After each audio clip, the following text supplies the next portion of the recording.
সেদিন আমার পৃথিবীটা থমকে গিয়েছিল। তানভীরের বলা শব্দগুলো যেন আমার কানের পর্দায় বিঁধে যাচ্ছিল তীক্ষ্ণ ছুরির ফলার মতো। ভাবি, তোমার প্রতি আমার অনুভূতি দিন দিন বাড়ছে। ওর চোখ দুটোতে ছিল এক গভীর আর অদ্ভুত আকুতি, যা আমাকে একই সাথে ভয় আর এক অজানা ভালো লাগার অনুভূতি দিচ্ছিল।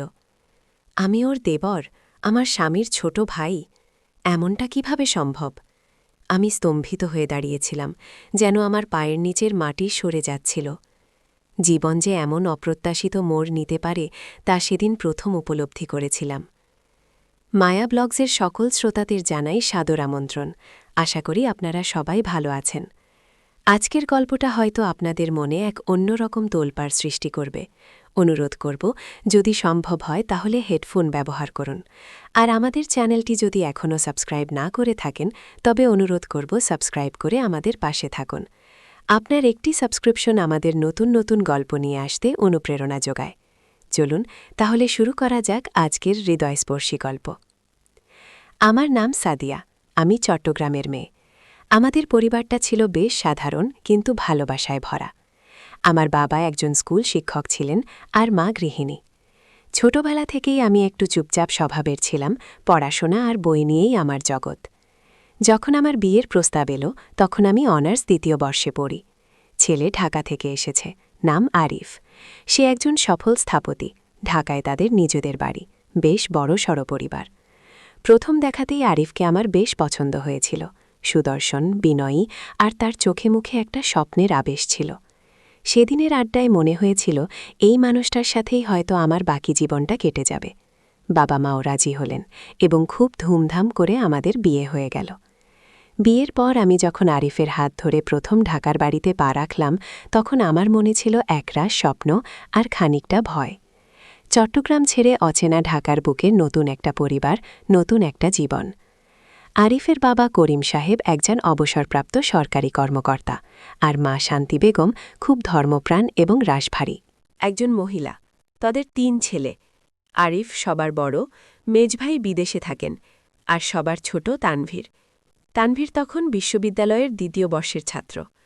প্রথম দিন থেকেই তানভীরকে আমার বেশ ভালো লেগেছিল। সে ছিল প্রাণবন্ত, হাসি খুশি আর ভীষণ মজার মানুষ। যে কোনো কথার পিঠে তার একটা না একটা চটুল মন্তব্য রেডি থাকত। বিয়ের প্রথম কয়েকটা মাস স্বপ্নের মতো কেটেছিল। আরিফ অফিস থেকে ফিরে আমাকে নিয়ে ঘুরতে যেত, নতুন নতুন রেস্টুরেন্টে খেতাম, কখনো রমনা পার্ক বা বোটানিক্যাল গার্ডেনে হাতে হাত রেখে হাঁটতাম। ঢাকায় আমার বন্ধু বলতে তখন আরিফই ছিল। কিন্তু ধীরে ধীরে আরিফের কাজের চাপ বাড়তে শুরু করল। সে প্রায়শই গভীর রাত করে বাড়ি ফিরত, কখনো আবার সপ্তাহান্তে ঢাকার বাইরে যেতে হতো অফিসের কাজে।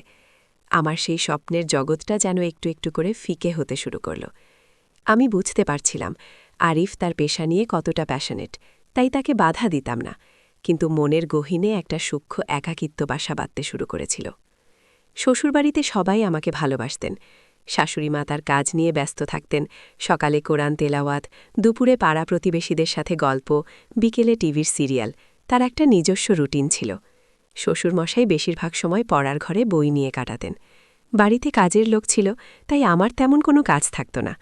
দুপুরবেলা আমি একা ঘরে বসে থাকতাম, কখনো বই পড়তাম, কখনো পুরনো দিনের বাংলা সিনেমা দেখতাম।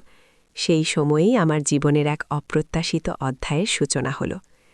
তানভীর ছিল আমার সবচেয়ে ভালো বন্ধু। আরিফ যখন কাজে ব্যস্ত থাকত তখন তানভীরই আমার সঙ্গী হতো। সে সকালে বিশ্ববিদ্যালয় যেত, ফিরে এসে আমার সাথে গল্প করত। আমার যদি কিছু প্রয়োজন হতো, যেমন বাইরে থেকে কিছু আনা বা কোনো একটা কাজ, তানভীর সেটা সানন্দে করে দিত। আমি যেহেতু চট্টগ্রামের মেয়ে, ঢাকার রাস্তাঘাট বা দোকানপাট সম্পর্কে আমার তেমন ধারণা ছিল না। তানভীর আমাকে হাত ধরে ঘুরিয়ে ঘুরিয়ে ঢাকার অলিগলি চিনিয়েছিল। নিউ মার্কেটের ভিড় থেকে শুরু করে বসুন্ধরা সিটির আধুনিক ঝলমলে দোকান, সব জায়গাতেই তার হাত ধরে ঘুরেছিলাম। তানভীর ছিল খুব স্মার্ট এবং বুদ্ধিমান ছেলে। তার সেন্স অফ হিউমার ছিল দুর্দান্ত। আমরা একসাথে বাংলা বই নিয়ে আলোচনা করতাম, রবীন্দ্রনাথ, নজরুল থেকে শুরু করে হাল আমলের লেখকদের গল্প কবিতা নিয়ে নিজেদের মতামত দিতাম। সে আমার জন্য নতুন নতুন বই কিনে আনত, যা আমি হয়তো নিজেই খুঁজে পেতাম না। আমি যখন রান্নাঘরে নতুন কোনো পদ বানানোর চেষ্টা করতাম, তানভীর এসে ওকি দিত, ভাবি, আজ কি রান্না হচ্ছে? গন্ধটা কিন্তু দারুণ। আমি তাকে চট্টগ্রামের কিছু ঐতিহ্যবাহী খাবার বানানো শেখাতাম, আর সে আমাকে ঢাকার বিখ্যাত কাচ্চি বিরিয়ানি বা পুরান ঢাকার তেহারি কোথায় ভালো পাওয়া যায় তার বর্ণনা দিত। ধীরে ধীরে আমাদের বন্ধুত্ব গভীর হতে শুরু করল। আমি তাকে আমার ছোট ভাইয়ের মতোই দেখতাম, আর তার সাথে গল্প করে আমার একাকিত্ব অনেকটাই কেটে যেত। আরিফ ও তানভীরকে আমার সাথে মিশতে দেখে খুশিই হতো। বলতো, তানভীর আছে বলেই তুমি একা বোধ করো না, এটা আমার জন্য খুব স্বস্তির। কিন্তু সময়ের সাথে সাথে আমি তানভীরের চোখে এক অন্যরকম দৃষ্টি আবিষ্কার করতে শুরু করলাম। তার সরল হাসি খুশি চোখের গভীরে মাঝে মাঝে এক অদ্ভুত মুগ্ধতা দেখতাম, যা আমাকে খানিকটা অস্বস্তিতে ফেলত। সে যখন আমার দিকে তাকিয়ে থাকত, তার দৃষ্টিতে কেমন যেন একটা অচেনা গভীরতা অনুভব করতাম। আমি প্রথমে ভাবতাম হয়তো আমারই ভুল, সে তো বাচ্চা ছেলে, ওর কি আর এসব বোঝার বয়স হয়েছে? কিন্তু তার কিছু আচরণ ছিল যা এড়িয়ে যাওয়া কঠিন। একদিন আমার ল্যাপটপে সমস্যা হয়েছিল। আরিফ তখন অফিসের কাজে রাজশাহী গিয়েছিল। তানভীর আমার ল্যাপটপ ঠিক করে দিল। কাজ শেষ হওয়ার পর আমার হাতে ল্যাপটপটা দিতে গিয়ে তার হাতটা আমার হাতের ওপর কিছুক্ষণ থেমে গিয়েছিল। আমি চমকে উঠে হাত সরিয়ে নিয়েছিলাম। সেও অপ্রস্তুত হয়ে দ্রুত হাত সরিয়ে নিয়েছিল। সেদিন রাতে আমার ঘুম আসেনি। বারবার তানভীরের সেই স্পর্শ, তার চোখে দেখা সেই মুগ্ধতা আমাকে ভাবাচ্ছিল। পরদিন সকালে সে আমাকে এড়িয়ে চলতে শুরু করল, যেন সেও তার নিজের ভেতরে কিছু একটা আবিষ্কার করেছে, যা তার কাছেও নতুন। পরিবারের একটি বিয়ে ছিল সিলেটে, মেজ শাশুড়ির মেয়ের বিয়ে। আরিফ সেদিনও কাজের জন্য যেতে পারল না। আমাকে তানভীর, শাশুড়ি মা আর শ্বশুর বসাইয়ের সাথে যেতে হয়েছিল। ট্রেন যাত্রাটা বেশ মজার ছিল। তানভীর আমার জন্য গল্প আর ম্যাগাজিন কিনে এনেছিল। ট্রেনেই আমরা অনেকটা সময় গল্প করে কাটিয়েছিলাম। সিলেটে গিয়ে 1 সপ্তাহ ছিলাম। সেখানে সবাই খুব ব্যস্ত ছিল বিয়ের আয়োজন নিয়ে। আরিফ না থাকায় তানভীরই যেন আমার স্বর কাঁধে তুলে নিয়েছিল। আমার কোনো কিছু প্রয়োজন হলে সে নিজেই ছুটে যেত। এক সন্ধ্যায় আমি বিয়ের অনুষ্ঠান থেকে একটু বাইরে এসেছিলাম শ্বাস নিতে। সারাদিনের হইহুল্লোড় আর মানুষের ভিড়ে আমার মাথা ধরেছিল। আমি একটি শান্ত কোণে এসে দাঁড়িয়েছিলাম। হঠাৎ তানভীর এসে আমার পাশে দাঁড়াল। তখন চাঁদনি রাত, মৃদু বাতাস বইছে, চারিদিকে চায়ের বাগানের মিষ্টি গন্ধ। সে আমার দিকে তাকিয়ে বলল, ভাবি, তুমি কি কষ্ট পাচ্ছ আরিফ ভাইলা নেই বলে? আমি হাসার চেষ্টা করে বললাম, না, তেমন কিছু না, একটু ক্লান্তি লাগছে। সে আমার হাতে আলতো করে একটা চায়ের কাপ তুলে দিল। এই নিন, গরম গরম চা, মন ভালো হয়ে যাবে। আমি চা খেতে খেতে তার দিকে তাকালাম। তার মুখে এক অজানা বিষণ্ণতা। তানভীর, কিছু হয়েছে কি? সে দীর্ঘশ্বাস ফেলে বলল, ভাবি, জীবনটা খুব অদ্ভুত, তাই না? আমরা যা চাই সবসময় তা পাই না। তার কথাগুলো শুনে আমার বুকের ভেতরটা মোচড় দিয়ে উঠল। সেদিন রাতে আমি বুঝতে পারছিলাম, তানভীরের মনে আমার প্রতি শুধুই ভাইয়ের ভালোবাসা নেই, তার অনুভূতিগুলো অন্যদিকে মোড় নিচ্ছে। আমি নিজেকে বোঝানোর চেষ্টা করলাম, এসব আমার মনের ভুল। আমি একজন বিবাহিতা নারী, আমার স্বামী আছে, তানভীর আমার দেবর। এই চিন্তাগুলো আমাকে অস্থির করে তুলেছিল।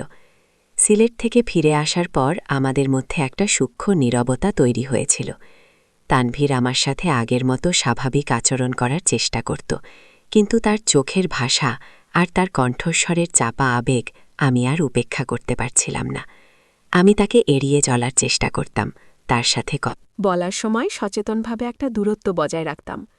কিন্তু সে আমার আশেপাশে থাকলে আমার হৃদস্পন্দন বেড়ে যেত, আমার রক্তে এক অজানা শিহরণ অনুভব করতাম। আমি নিজেকে ঘৃণা করতে শুরু করেছিলাম এই অনুভূতির জন্য। আমি আরিফকে ভালোবাসি, এটাই আমার বিশ্বাস ছিল, কিন্তু তানভীরের উপস্থিতি কেন আমার ভেতরে এমন তোলপাড় সৃষ্টি করছিল? একদিন আরিফ আবার অফিসের কাজে ঢাকা থেকে কয়েকদিনের জন্য বাইরে গিয়েছিল। সেদিন ছিল শুক্রবার। শাশুড়ি মা শ্বশুরমশাই আত্মীয়ের বাড়ি গিয়েছিলেন। বাড়িতে আমি আর তানভীর ছাড়া আর কেউ ছিল না। দুপুরবেলা আমি বারান্দায় বসে বই পড়ছিলাম। আকাশ মেঘলা ছিল, যে কোনো সময় বৃষ্টি নামতে পারে। হঠাৎ তানভীর এসে আমার সামনে দাঁড়াল। তার চোখে ছিল এক অদ্ভুত দ্বিধা আর যন্ত্রণা। সে কিছুক্ষণ নীরব রইল, তারপর আমার দিকে সরাসরি তাকিয়ে বলল, ভাবি, আমি তোমার সাথে কিছু কথা বলতে চাই। তার কণ্ঠস্বর কাঁপছিল। আমার বুকের ভেতর ধড়ফড় করে উঠল। আমি জানতাম কি কথা সে বলতে চাইছে। আমি ভয়ে ভয়ে বললাম, বলো তানভীর।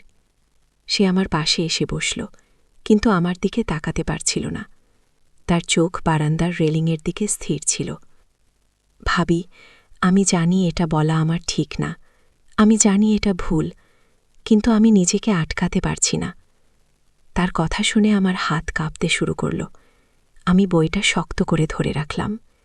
সে একটা দীর্ঘশ্বাস ফেলে আমার দিকে তাকাল। তার চোখ দুটোতে ছিল অশ্রুর আবেশ। ভাবি, তোমার প্রতি আমার অনুভূতি দিন দিন বাড়ছে। আমি জানি এটা অন্যায়, এটা পাপ। তুমি আমার ভাইয়ের স্ত্রী, আমার ভাবি। কিন্তু আমি যখন তোমার পাশে থাকি, যখন তোমার সাথে কথা বলি, তখন আমার মনে হয় আমি যেন অন্য এক জগতে চলে যাই। তোমার হাসি, তোমার কথা বলার ভঙ্গি, তোমার সবকিছু আমাকে মুগ্ধ করে। আমি যখন দেখি আরিফ ভাইয়া তোমাকে সময় দিতে পারে না, তখন আমার খুব কষ্ট হয়। আমি তখন মনে মনে চাই, যদি আমি তোমার স্বামী হতাম। তানভীরের কথাগুলো যেন বজ্রপাতের মতো আমার কানে এসে আঘাত করল। আমার সমস্ত শরীর অবশ হয়ে গিয়েছিল। আমার চোখের সামনে সবকিছু ঝাপসা লাগছিল। আমি হকচকিয়ে গিয়েছিলাম। আমার দেবর, আমার স্বামীর ছোট ভাই, সে আমাকে ভালোবাসার কথা বলছে। এ যে সমাজের সব রীতিনীতি, সব বাধা ধরা নিয়ম ভাঙার সামিল। আমি কি বলবো, কি করব কিছুই বুঝতে পারছিলাম না। আমার গলা শুকিয়ে কাঠ হয়ে গিয়েছিল। আমি কোনো মতে নিজেকে সামলে নিয়ে বললাম, তানবীর, তুমি কি বলছো এসব? তুমি কি জানো তুমি কার সাথে কথা বলছো? আমি তোমার ভাবি, আরিফের স্ত্রী। এসব কথা বলার সাহস তুমি পেলে কোথায়? আমার কণ্ঠে ছিল রাগ আর ভয় মেশানো এক অদ্ভুত সুর। তানবীর মাথা নিচু করে বলল, আমি জানি ভাবি, আমি জানি এটা ভুল, কিন্তু আমার হৃদয় আমার কথা শুনছে না। আমি অনেক চেষ্টা করেছি তোমাকে ভুলে যেতে, নিজেকে বোঝাতে যে এসব ভুল, কিন্তু যত চেষ্টা করেছি ততই তোমার প্রতি আমার টান বেড়েছে। তার কথা শুনে আমার রাগ কমে এক অদ্ভুত সহানুভূতি জন্মাল। আমি তার মুখের দিকে তাকিয়ে দেখলাম সে কতটা কষ্ট পাচ্ছে। তার চোখে ছিল এক গভীর বিষাদ। আমি উঠে দাঁড়িয়ে বললাম, তানভীর, তুমি যা বলছো তা অসম্ভব। এটা হতে পারে না। আমি আরিফকে ভালোবাসি, আর তুমি আমার ছোট ভাইয়ের মতো। এই সম্পর্কের পবিত্রতা আমরা নষ্ট করতে পারি না। সে মাথা তুলে আমার দিকে তাকাল। তুমি কি সত্যিই আরিফ ভাইয়াকে ভালোবাসো ভাবি? নাকি তোমার একাকিত্ব তোমাকে আমার কাছে নিয়ে এসেছে? তুমি কি কখনো আমার মধ্যে সেই ভালোবাসা অনুভব করনি, যা আমি তোমার প্রতি অনুভব করি? তার এই প্রশ্নটি আমাকে স্তব্ধ করে দিল। আমি কি সত্যিই আরিফকে ভালোবাসি, নাকি আরিফের ব্যস্ততা আমাকে একাকী করে দিয়েছিল, আর তানভীরের সঙ্গ আমাকে সেই শূন্যতা পূরণ করতে সাহায্য করেছিল? আমার মনে এক দ্বন্দ্ব শুরু হল। আমি কি তানভীরের প্রতি এক দুর্বলতা অনুভব করছি? এটা কি ভালোবাসা, নাকি শুধু বন্ধুত্ব? আমি নিজেকে প্রশ্ন করলাম। সেই দিনের পর থেকে আমাদের সম্পর্কটা বদলে গেল। তানভীর আমার থেকে দূরে দূরে থাকত। সে চেষ্টা করত আমাকে এড়িয়ে চলতে, কিন্তু তার চোখ আমাকে অনুসরণ করত। আমি যখন কোনো কাজ করতাম, অনুভব করতাম তার দৃষ্টি আমার ওপর। এই নীরবতা, এই টানাপোড়েন আমাকে আরও বেশি অস্থির করে তুলছিল। আমার মনে হচ্ছিল আমি যেন এক অদৃশ্য জালে জড়িয়ে পড়েছি, যেখান থেকে বের হওয়ার কোনো পথ নেই। আরিফ কয়েকদিন পর ফিরে এলো। সে আমার নীরবতা আর বিষণ্ণতা লক্ষ্য করল। কি হয়েছে সাদিয়া, তুমি কেমন চুপচাপ? শরীর খারাপ নাকি? আমি কোনো মতে তাকে আশ্বস্ত করলাম, না গো, তেমন কিছু না, একটু ক্লান্তি লাগছে। আমি তাকে তানভীরের বলা কথাগুলো জানাতে পারতাম না। এটা আমাদের পরিবারের জন্য এক বিরাট বিপর্যয় ডেকে আনত। আমি বুঝতে পারছিলাম আমাকেই এই পরিস্থিতি সামলাতে হবে। আমি তানভীরের সাথে একদিন আবার কথা বলার সিদ্ধান্ত নিলাম। আমি তাকে আমাদের পরিবারের সম্মান, আমার আর আরিফের সম্পর্ক এবং সামাজিক মূল্যবোধের কথা বোঝানোর চেষ্টা করলাম। আমি তাকে বললাম, তানভীর, আমাদের সম্পর্কটা খুব পবিত্র। এটা ভাই বোনের সম্পর্ক। তুমি আমার দেবর, তুমি আমার ছোট ভাইয়ের মতো। আমরা এই সম্পর্কটাকে কলুষিত করতে পারি না। আমি জানি তুমি কষ্ট পাচ্ছ, কিন্তু এটা আমাদের সবার ভালোর জন্য। তানভীর আমার কথাগুলো মন দিয়ে শুনল। তার চোখে ছিল জল। সে দীর্ঘশ্বাস ফেলে বলল, আমি বুঝতে পারছি ভাবি, আমি জানি এটা সম্ভব না। আমি তোমাকে আর কষ্ট দিতে চাই না। আমি সিদ্ধান্ত নিয়েছি আমি কিছুদিনের জন্য রাজবাড়ি চলে যাব। সেখানে আমার এক বন্ধু একটা নতুন ব্যবসা শুরু করেছে, আমি ওর সাথে যোগ দেব। এতে হয়তো আমাদের দুজনের জন্যই ভালো হবে। তানভীরের এই সিদ্ধান্ত শুনে আমার বুক ফেটে যাচ্ছিল। আমি জানতাম এটা আমাদের দুজনের জন্যই সঠিক সিদ্ধান্ত, কিন্তু তার চলে যাওয়ার কথা শুনে আমার মনে এক গভীর শূন্যতা অনুভব করলাম। আমি কি তাহলে তাকে সত্যিই ভালোবাসতাম, নাকি তার উপস্থিতি আমার জীবনে এতটাই অভ্যেসে পরিণত হয়েছিল যে তার অনুপস্থিতি আমাকে বিড়া দিচ্ছিল? আমি বুঝতে পারছিলাম না।